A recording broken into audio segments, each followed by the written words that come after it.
J'ai été sous couverture avec Rose City Antifa depuis juillet 2000. Selon la mise en place de notre travail, si je me fais attraper ou découvrir, ou la façon dont je suis présent avec eux, cela pourrait s'escalader violemment contre moi. Sois pas ce putain de mec avec un point américain à pointe et qui se fait prendre en photo. La police va se dire « Parfait, nous pouvons poursuivre ces enculés, regarde comment ils sont violents. C'est pas qu'on l'est pas, mais putain on doit se cacher, quelle merde !»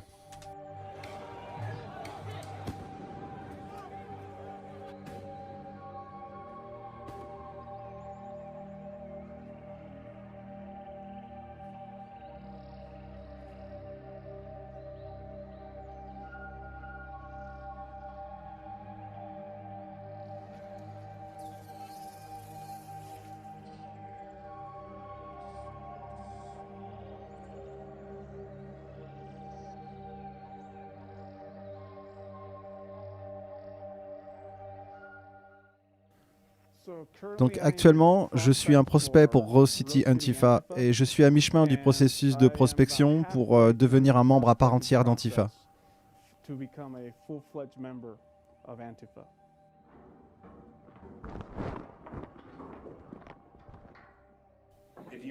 Si tu gâches leur journée, si tu aimes les chahuter, si tu leur fais sentir qu'ils sont ridicules, si tu leur fais sentir qu'ils sont en minorité, alors tout ce truc de ouais, l'Amérique de Trump sera balayé.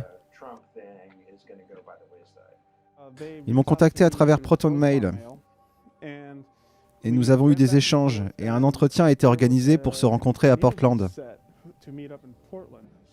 Et pour vérifier que c'était moi, ils m'ont fait porter une chemise blanche en tenant une bouteille d'eau et je suis allé au Starbucks où une personne allait m'identifier et m'approcher.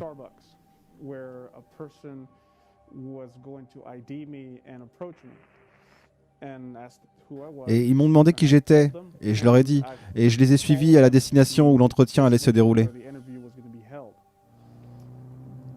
Là-bas, nous sommes allés dans un endroit appelé l'Imperial.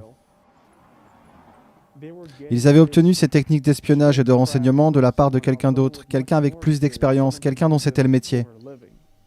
Caroline, qui est la fondatrice de RCA, s'est déplacée en Suède avec son mari, qui a la double nationalité. Donc il y a un va-et-vient d'une connexion européenne.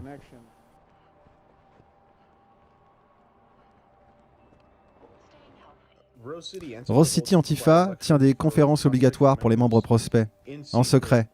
En d'autres termes, des librairies, avant qu'elles n'ouvrent. Et leur culture sécuritaire exige que l'on dépose nos téléphones aux toilettes dans une pièce à côté. Ces toilettes ne sont pas seulement éloignées de la salle principale où a lieu la conférence, mais il y a aussi un filtre qui étouffe tous les sons venant de la salle. L'objectif de tout ça, c'est d'aller là-bas et de faire des choses dangereuses de la façon la plus sécuritaire possible.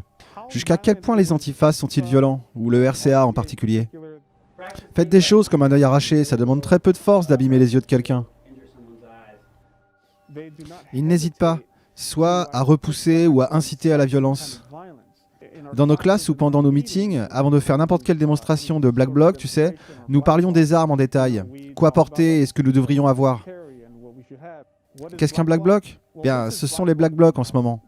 Le terme est utilisé pour... c'est une tactique dans laquelle les individus masquent leurs identités pour paraître uniformes. De telle manière que personne ne puisse être identifié lors d'un crime. Avec RCA, cela semble bien plus structuré, presque comme une entreprise ou comme un business. Donc, je pense qu'il y a une sorte de financement extérieur, d'influence ou de ressources utilisées. Pense comme si tu détruisais ton ennemi. Pas comme si tu donnais un superbe coup de la main droite dans l'œil droit ou l'œil gauche, tu sais. C'est pas de la boxe, c'est pas du kickboxing, c'est comme détruire ton ennemi. Le journaliste sous couverture du projet Veritas s'est retiré de l'Antifa Rose City il y a quelque temps.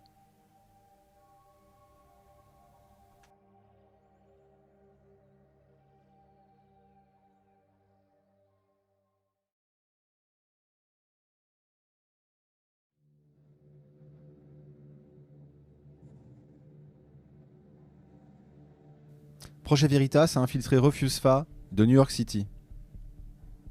Des journalistes ont enregistré des images jamais vues auparavant, provenant de sessions d'entraînement du club de combat Antifa, enseignées par différents membres et affiliés Antifa. Si tu donnes un bon coup au foie ou au rein, ça va bien les handicaper. Ils vont être surpris et en grande souffrance. Si tu casses une des côtes flottantes, qui sont petites et juste là en bas, celles-ci sont très douloureuses. C'est difficile de bouger après ça, c'est difficile de reprendre son souffle. Donc un bon coup bien placé peut potentiellement vous donner tout le temps de vous échapper pendant qu'ils sont en souffrance. Ou tu peux vraiment les tabasser après ça si t'aimes vraiment pas la personne. Nous voulons en quelque sorte, dans cet espace, reformuler l'idée d'autodéfense comme n'étant pas simplement le fait d'agir contre un agresseur, mais comme une sorte de décision que tu prends de riposter. Différentes façons de dire « je suis humain et j'occupe cet espace et je ne me laisserai pas baiser ». Mon nez, le côté de ma tête, si je viens vers toi tu pourrais vraiment le faire. Mais viens ici, juste fais comme si tu voulais... Et après tu veux que j'enchaîne avec autre chose ? Ouais, si ça les assomme pas, alors ouais. Le nez, les yeux, coup de poing dans l'œil, absolument. Nous appelons ça un endroit sécurisé pour pratiquer l'agression. Pas l'agression l'un contre l'autre, mais vraiment juste un espace dans lequel, si tu veux vraiment te défier toi-même, pour en quelque sorte travailler à exploiter cette sorte d'énergie. À de multiples occasions, nos journalistes sous couverture ont appris différentes techniques de combat destinées à être utilisées dans les émeutes. Il semble que plus de gens utilisent des battes et des matraques. Ouais, on peut vraiment se défendre contre les objets contondants, mais c'est difficile de se défendre contre les objets contondants si quelqu'un tient un bouclier. Parce que la défense contre les objets contondants implique... tu vois, essaie juste et frappe-moi. Comme ce genre de merde. Si tu tiens un bouclier, comme quoi, puis tu les cognes. Donc la leçon à tirer, c'est juste de rester à l'écart. Tu sais comment les videurs aiment étrangler les gens par derrière? Clé d'étranglement par le cou. Cette merde est utilisée à chaque putain de fois comme... Quelqu'un viendra juste derrière toi, où il y a ce truc aussi. L'étreinte de l'ours.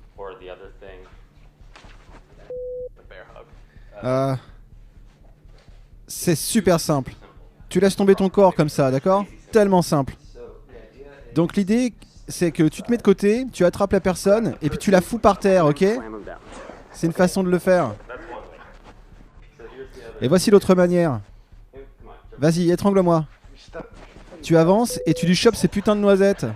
Ou tu lui donnes un solide coup de coude et il va lâcher. Faisons vraiment du jiu-jitsu utile alors. Faisons juste la prise que tu as montrée tout à l'heure. Tu essaies en fait de couper les deux. Les deux artères. Tu sais, tu serres. En gros, imagine que ça c'est leur coup. Ce que tu vas faire, c'est tu vas prendre ton bras et juste le tendre, paume en bas. Comme un salut nazi pas cool. Et tu vas le ramener autour. À ce moment, ton coude devrait être sous leur menton. Et puis tu prends tes mains, tu aplatis, une au-dessus de l'autre, les deux parallèles au sol, et tu écrases tes pouces contre tes doigts. Et tu serres comme ça. Si vous possédez des informations sur quiconque présent dans cette séquence, écrivez-nous à veritastips@protonmail.com.